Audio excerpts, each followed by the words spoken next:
Buenas, bienvenidos a estos nuevos módulos con Quirón. Vamos a desarrollar con ustedes ahora el curso de soporte vital en trauma para los profesionales de salud.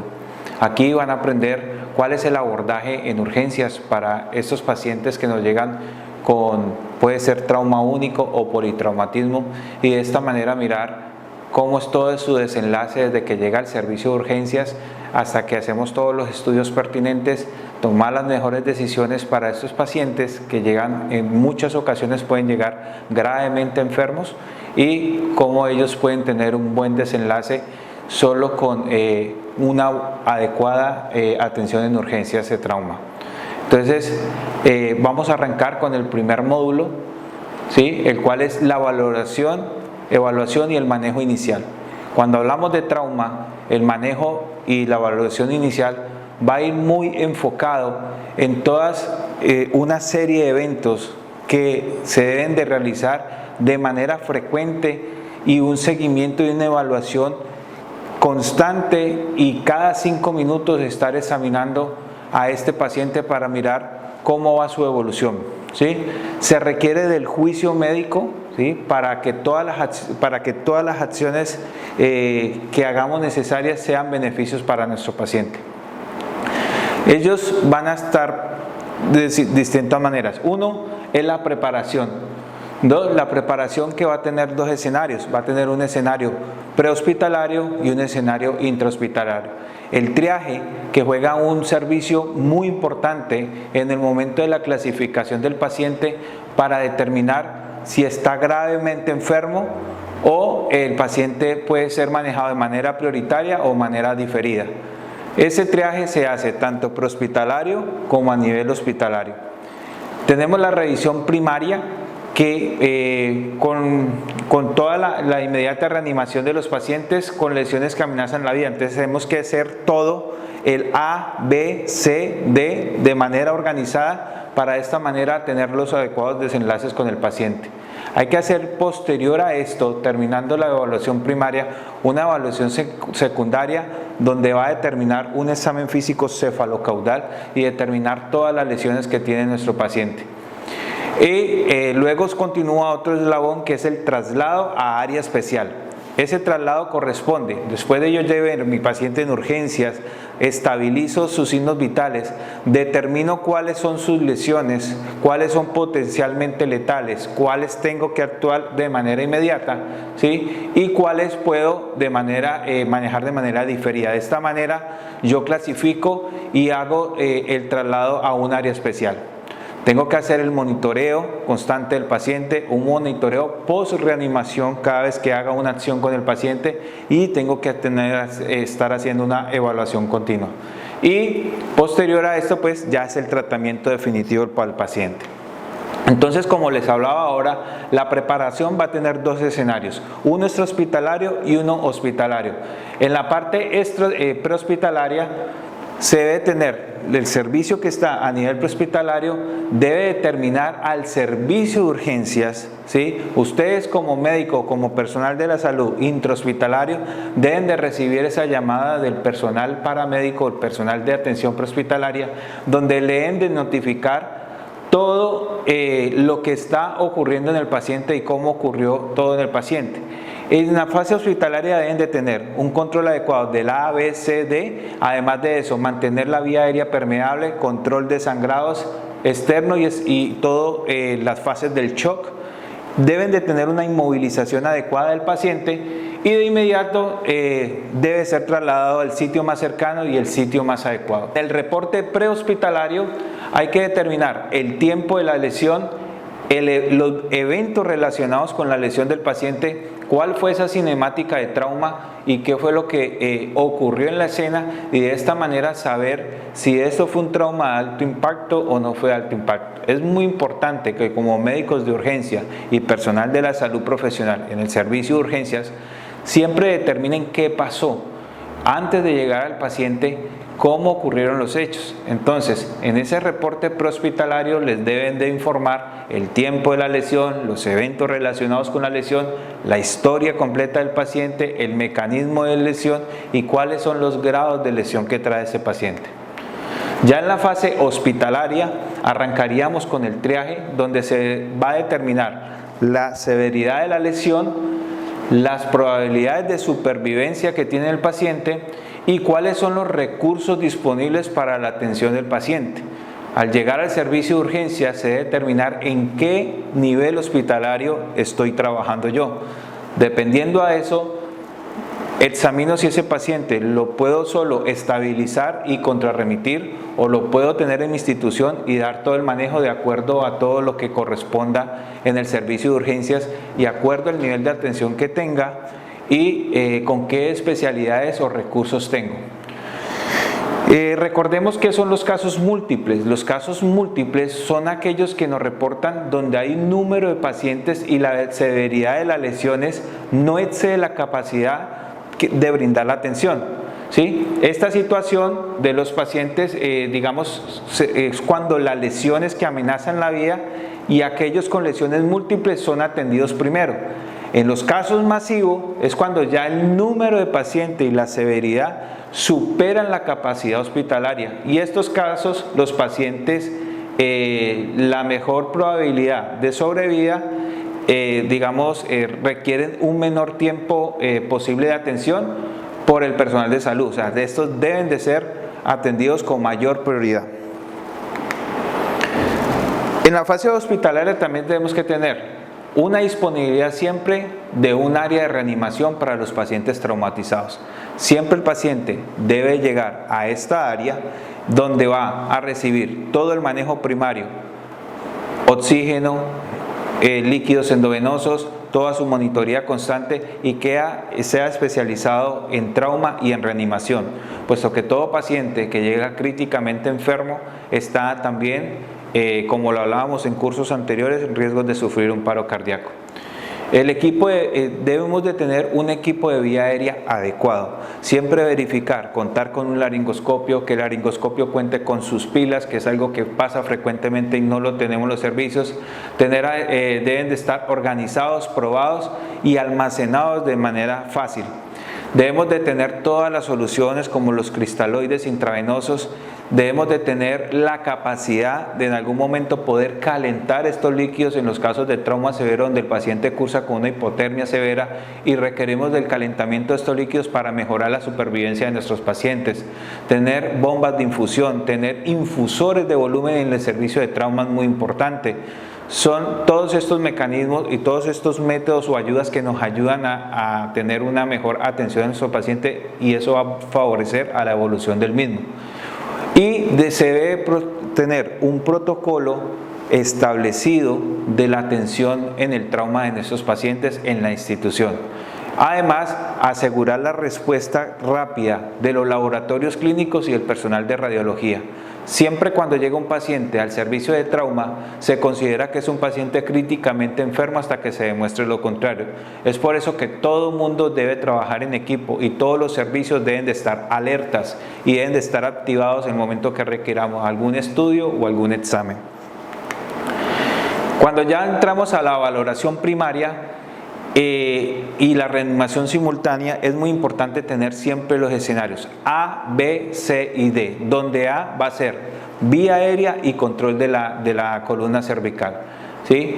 B, la respiración, C, la circulación, la D, todo el manejo del estado neurológico y la E, la exposición del paciente.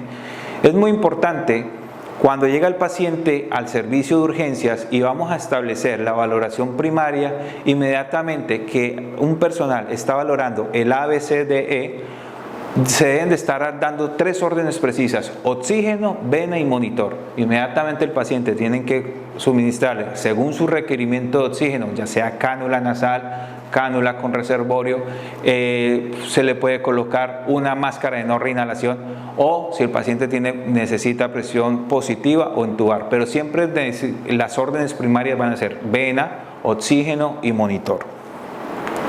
Vamos a desarrollar y quiero traerles esto ahora que vivimos esta etapa del COVID.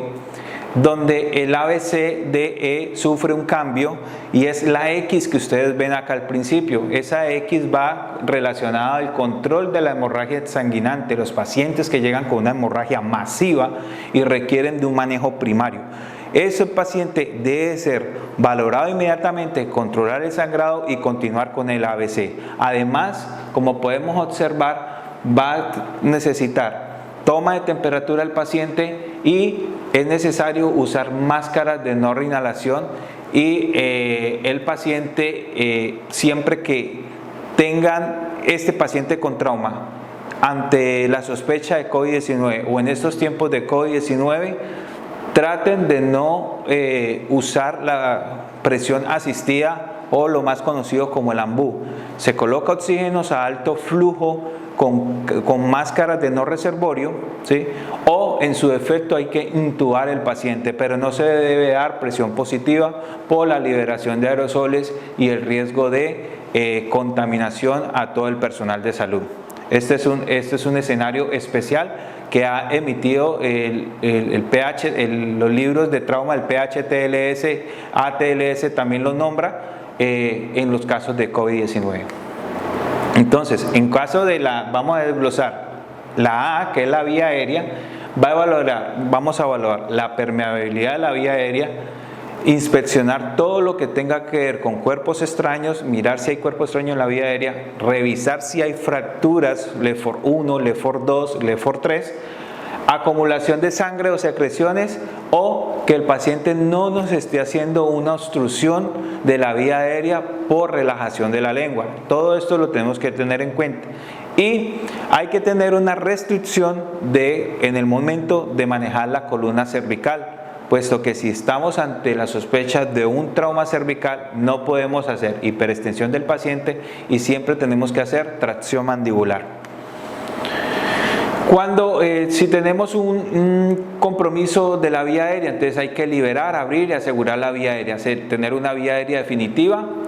Hay que tener siempre la succión de secreciones y administrar oxígeno a alto flujo. La respiración y la ventilación. En cuanto a esto, todos los pacientes con trauma requieren de suplemento de oxígeno. Lo que yo les decía, todo paciente que llega a trauma, las órdenes son vena, oxígeno, monitor. ¿Sí? Se debe tener siempre dispositivos invasivos y no invasivos en el servicio de urgencias, porque no sabemos en qué momento el paciente puede requerir una vía aérea definitiva o inclusive una vía aérea quirúrgica. Tenemos que tener siempre la saturación de oxígeno, una pulsometría constante, y al examinar y evaluar tenemos que siempre examinar la función pulmonar, la pared torácica y los gases arteriales. En cuanto a la función pulmonar, lo podemos ver siempre si el paciente está entubado, podemos ver la capnografía. En la pared torácica tenemos que mirar si tenemos un tórax estable, un tórax inestable, si tenemos una respiración paradójica, si tenemos un tórax más elevado que el otro, que nos puede sugerir que el paciente nos esté haciendo un neumotórax. Lo mismo, deformidades de la reja torácica. Y los gases arteriales nos ayudan a mirar si este paciente nos está entrando de pronto en un estado de acidosis respiratoria, alcalosis respiratoria, y de esta manera nos tocaría entrar a corregir. Continuando con la parte de ventilación, debemos de determinar cuáles son esas lesiones que nos pueden comprometer la ventilación a corto plazo. Dentro de ellas tenemos la lesión de la tráquea o los bronquios, un neumotórax masivo, un neumotórax a tensión y un neumotórax abierto. Todos estos mecanismos nos van a descompensar la ventilación a corto plazo. Es por ello que en ellas tenemos que actuar de manera inmediata. Cuando tenemos una lesión de la tráquea o bronquios, tenemos que establecer rápidamente si el paciente va a requerir o no de una traqueostomía o inicialmente de una intubación temprana o inclusive una traqueostomía de urgencia. El neumotórax masivo, tener en cuenta que el tratamiento para este es un drenaje torácico, hay que hacer una toracostomía cerrada para mejorar la condición del paciente.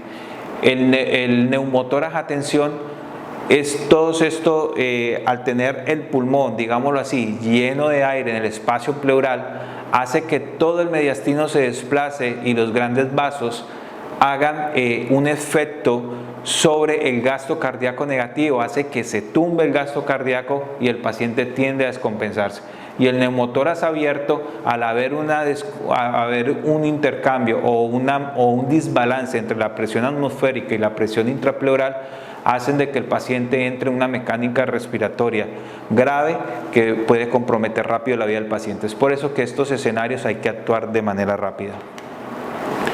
Las lesiones que comprometen la ventilación, ya lo dijimos, neumotórax simple, fracturas costales, importante tener en cuenta el tórax inestable, que lo tocaremos más puntual más adelante en el trauma de tórax, el tórax inestable y la contusión pulmonar.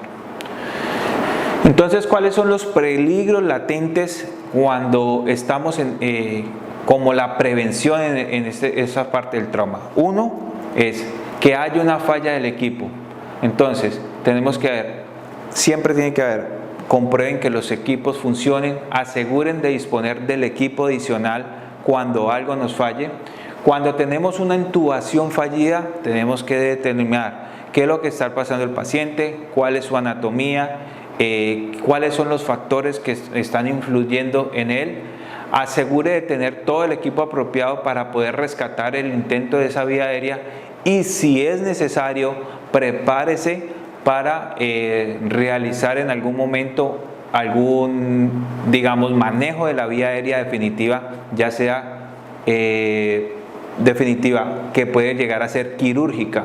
Es por eso que es importante que, aunque en el servicio de urgencia se debe contar con un cirujano de manera inmediata para estos procedimientos quirúrgicos, existe una traqueostomía, que es la traqueostomía percutánea, o la cricotirotomía de urgencia, que podrían, con un buen entrenamiento, los médicos de urgencias podrían realizar.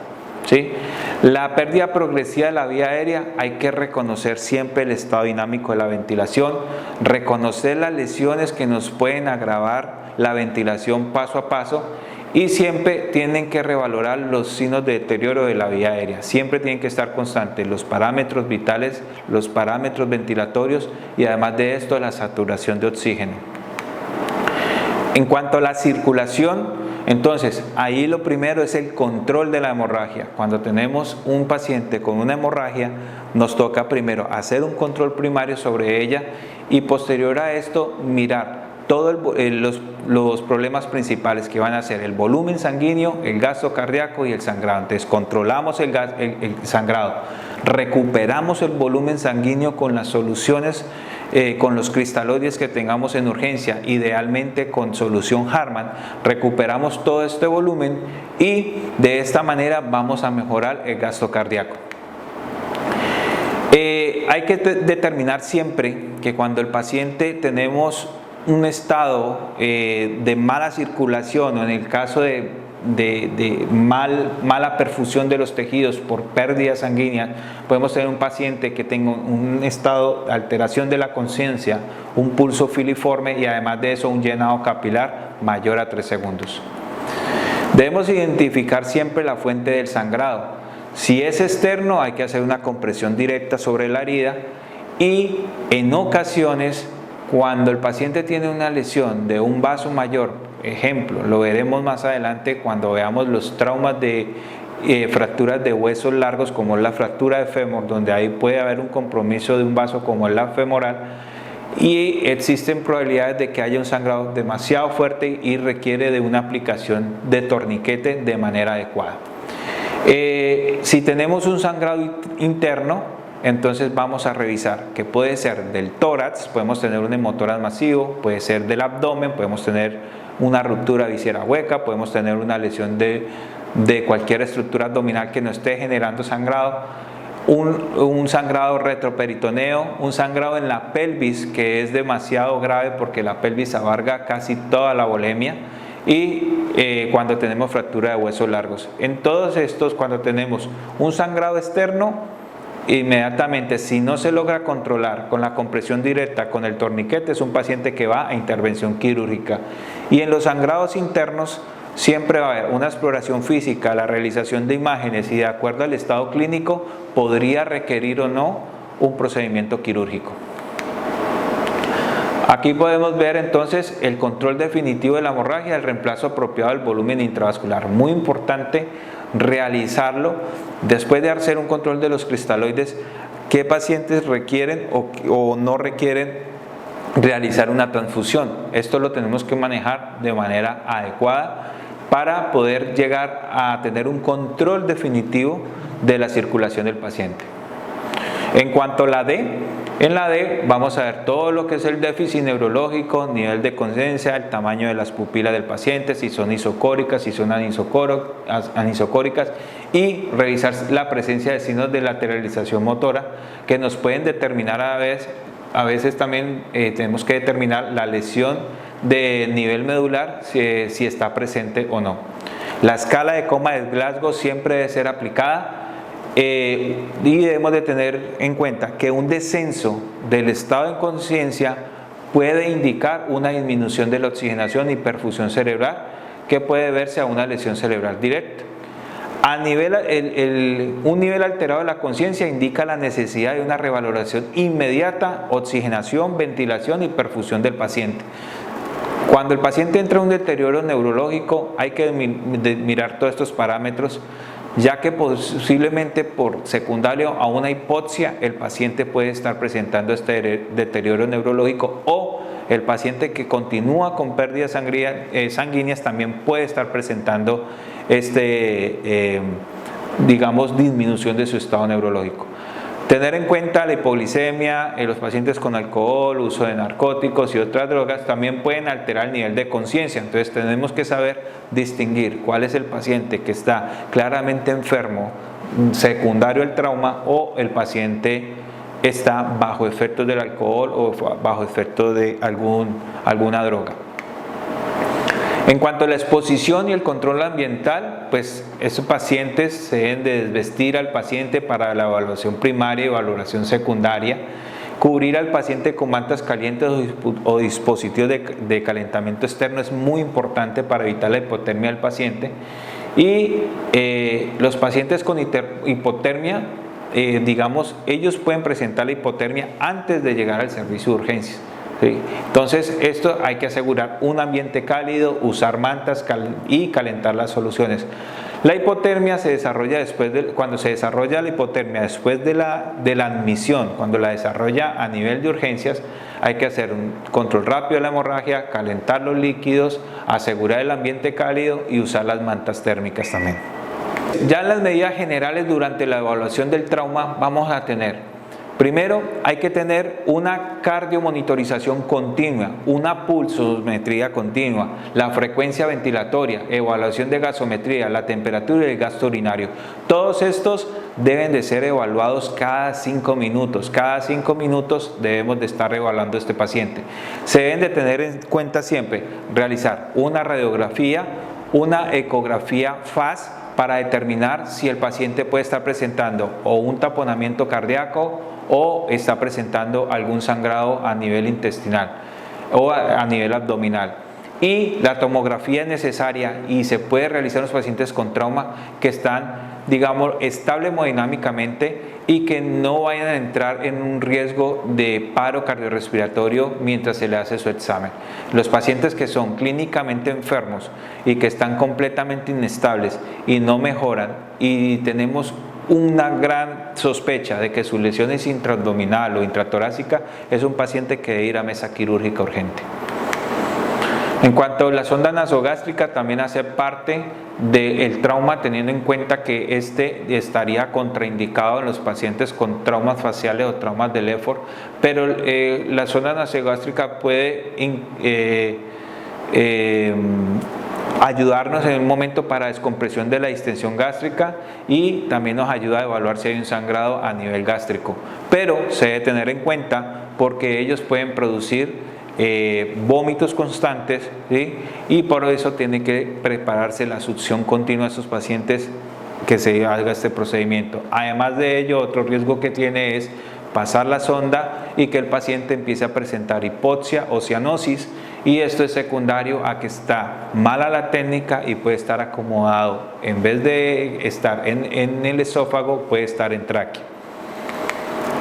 La radiografía de tórax siempre se debe hacer radiografía lateral de la columna cervical, radiografía de tórax y radiografía de pelvis. Siempre tenemos que tener estos estudios en los pacientes para determinar si hay lesiones potencialmente letales en estos pacientes que puedan comprometer la vida del paciente. La revisión secundaria es aquella que va después de la valoración primaria, donde yo hago el A, B, C, D, pero teniendo en cuenta de que yo no puedo empezar la revisión secundaria sin haber terminado la valoración primaria, ¿sí?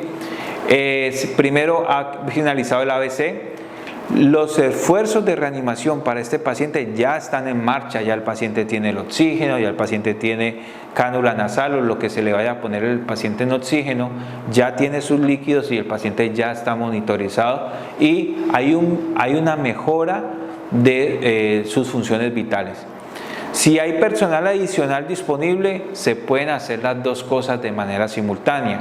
Un equipo puede estar valorando el ABC primario y otro equipo puede estar haciendo la revisión secundaria con un examen físico cefalocaudal. Es importante siempre preguntarle al paciente en la valoración secundaria su historia, que digámoslo así, se puede manejar de una manera fácil con estas siglas, que es AMPLA. ¿Sí? El AMPLA es A, alergia; M, medicamentos tomados habitualmente; ¿sí? P, las patologías; L, que son las ligaciones, o sea, las últimas comidas que ha tenido el paciente; y la A es como el ambiente o los eventos relacionados con el trauma. Siempre hay que preguntar con ellos y de esta manera nos da una guía a cuál es el manejo que le vamos a dar a estos pacientes. En esta tabla que se muestra acá a continuación, es simplemente conocer que existen un mecanismo de lesión, un patrón de lesión sospechoso, el mecanismo de lesión y cuál es el patrón de lesión sospechoso. Entonces tenemos acá, cuando tenemos un impacto frontal, ¿sí? Por ejemplo una colisión vehicular, entonces podemos determinar que el mecanismo de lesión, podemos encontrar el volante está doblado, el paciente tiene unas marcas en las rodillas o en el tablero y el parálisis. Todos estos escenarios nos los da el personal prehospitalario cuando nos entrega al paciente, nos informa. Encontramos el paciente de esta manera, tenía el vehículo, quedó destrozado de esta manera, el paciente estaba atrapado de esta manera, y de esa manera vamos a determinar que cuando tenemos el trauma cerrado vamos a tener fracturas de columna cervical, contusión cardíaca, ¿sí? Y de acuerdo a esto, ¿sí?, vamos a determinar qué lesiones tiene el paciente. Entonces, si tengo un trauma anterior, si tengo un trauma posterior, si tengo un trauma anterior, si tengo un trauma a nivel lateral, o estos pacientes me pueden a mí ya identificar a dónde debo buscar el trauma, cómo lo debo buscar y cómo lo debo tratar. Entonces, en el trauma penetrante, ¿sí?, debemos de determinar lo mismo. Si es del tórax anterior, ¿sí?, si es toracoabdominal, y si tenemos una herida por arma de fuego hay que examinar tronco y extremidades. ¿Qué debemos de mirar en esto? En el tórax siempre tenemos que mirar neumotórax, hemotórax, taponamiento cardíaco, y en los pacientes con herida por arma de fuego tienen una alta probabilidad de tener lesiones de órganos, una lesión neurovascular, fractura, síndrome compartimental y todos los trayectos que puedan conducir a nivel abdominal o torácico. Entonces, pasando al examen físico, entonces vamos a tener siempre unos peligros latentes en el examen físico que hay que tener en cuenta. El edema facial en los pacientes con lesión masiva de la cara pueden impedir examinar toda la parte ocular. Entonces siempre tenemos que mirar ese paciente que está completamente edematizado. Además de eso, nos puede, digamos, interferir en el manejo de la vía aérea definitiva de estos pacientes. Entonces, para eso se debe realizar un examen adecuado, minimice el desarrollo del edema mediante la elevación de la cabeza, ¿sí? Y algunas fracturas maxilofaciales se debe tener en cuenta. Mantenga un índice alto de sospecha y obtenga estudios por imágenes, y siempre reevalúe frecuentemente a los pacientes. Todos estos pacientes, especialmente cuando tenemos fracturas maxilofaciales, como son los LEFOR 1, LEFOR 2 y LEFOR 3, tenemos que estar muy pendientes de estos pacientes con una descompensación que lo puede hacer por la vía aérea. La revaloración de estos pacientes es constante, monitoreo constante, signos vitales constantes, gases arteriales frecuentes y estar determinando el gasto urinario de estos pacientes nos determinan también qué tan perfundido está nuestro paciente y qué tan grave puede estar llegando a este trauma. Para complementar, entonces, todo este primer módulo de valoración inicial del paciente para recordar. Lo primero es la valoración primaria, que es el ABCD. Pero antes de ello, tenemos que tener en cuenta todo lo que ocurre a nivel prehospitalario para obtener una información adecuada cuando recibimos nuestro paciente, actuar en el ABC primario y posterior de que tengamos un ABC primario, vamos a hacer en la parte evaluación secundaria, donde vamos a determinar todos los tipos de lesiones graves y vamos a hacer un examen físico cefalocaudal y ahí vamos a tomar acciones. Y posterior a esto, a que tomemos todas estas acciones, determinar qué pacientes requieren estudios, qué estudios vamos a realizar y qué pacientes deben de ser derivados inmediatamente a una sala de cirugía. Y por último, tener una revaloración constante del paciente con sus signos vitales cada 5 minutos y de esta manera ir cambiando nuestro escenario e ir cambiando nuestro manejo de acuerdo a la respuesta clínica que vaya teniendo el paciente.